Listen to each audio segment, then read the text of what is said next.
I was sitting up under this tree, she was talking to me. She said, son, do you know who I am, who I happen to be? And I told her, the mighty magnolia that stand tall for the shoulders of slaves and soldiers when the days get colder. So older, but I'm young in my spirit. From the blood, I'd hear it from Mr. Malcolm Garvey and Marley. Yeah, she started to tell me that she was used to the lynch and the blacks, breaks and crack for the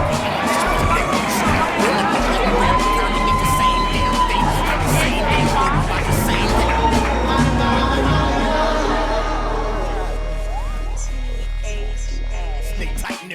When I'm speaking the truth, they need proof that God exists. So I gave a God box. It ain't as hard as this. It ain't as hard as this. Flick a wrist, I flick a brick, I mow, I still get this dough. These know everywhere we go. One of my friends from Atlanta, his name was Pretty Ken.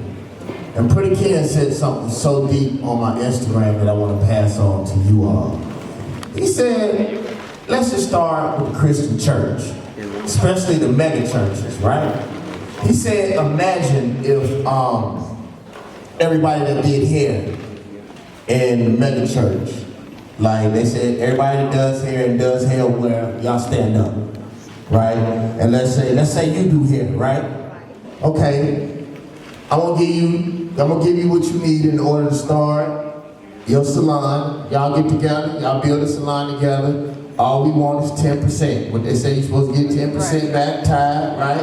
All right. Who out here does what do they call it when you take it? Yeah, who does landscaping?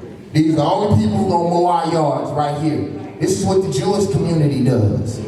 So it's like, imagine what we can do right here within the microcosm that we have right now. One of the cool things that I see, or one of the bad things that I see, is that we're always looking, similar to what he said, we're always looking for somebody outside of ourselves. Right here, you at least know the people who are in this room right now are people who will show up. So one of the things I think we should do is get the emails of the people who show up. Like with me, I don't deal with the people who follow me on Instagram. I got 3 million people, that's for free. I deal with the people who swipe their credit cards. Like I looked at her, she got, stand up sweetheart, she been to davidbanner.com, so I know I can depend on her, because it's hard to get black folks to swipe their card. But imagine just within the microcosms that we have, like our church, if we would employ our people. Just the people that's here. Like I told y'all, I'm starting to shoot movies this year. Science fiction movies is because there was this little girl one time, she came in, this little black girl came in screaming to her father and said, oh, they're going to be black people in the future. And he said, why? She said, because I was watching the Jetsons and I didn't see him. So, like she said, the universe is conspiring to give you everything that you want, but the universe doesn't know the difference between good and bad, only what you ask for. Amen. So we say, what they said, James Allen said in As a Man Thinketh, there were 2 men. One man thought he was everything, the other man thought he was nothing. They both were right. So just work with the person that's next to you. Work with people that you actually know and give them the opportunity. And Salih is the example in my community that it can work. If you give these young black men and women, especially these children, an opportunity to do something, I always tell people, these kids don't want to sell dope, but we lie to them. Tell them to go to college, and one thing you're going to get if you go to college is a bill.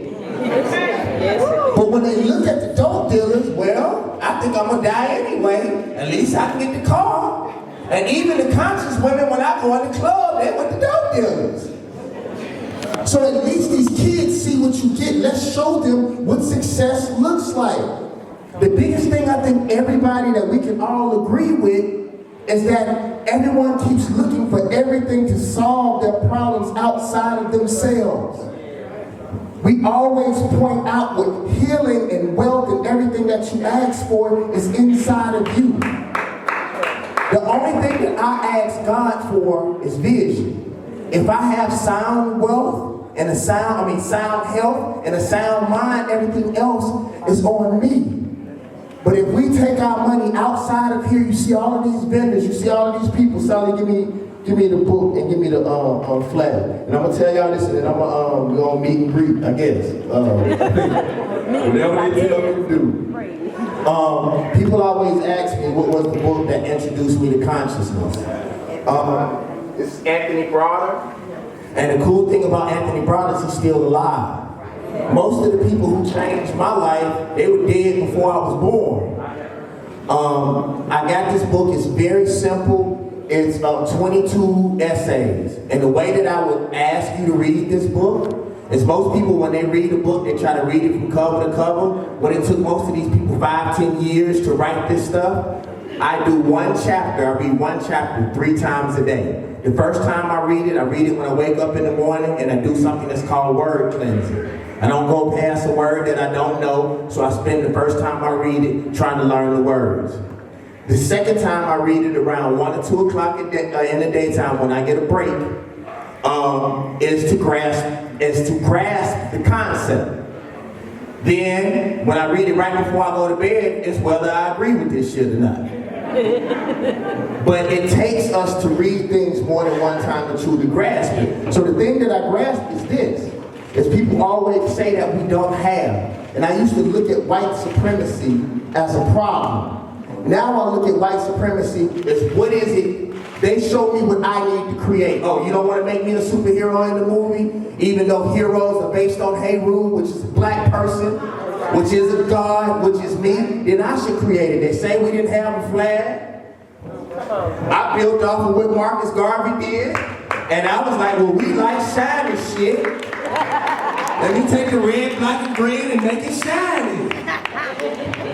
And I did it. So the thing is, every deficit that you have in your life is something that needs to be created. So it's not something bad, it's actually a blessing.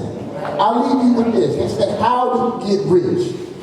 How do you get rich? There was a drought, it was a drought in the town once. And the people who became millionaires or billionaires are people who sold water and created air conditioners. You find what the people need and you create it. Thank you.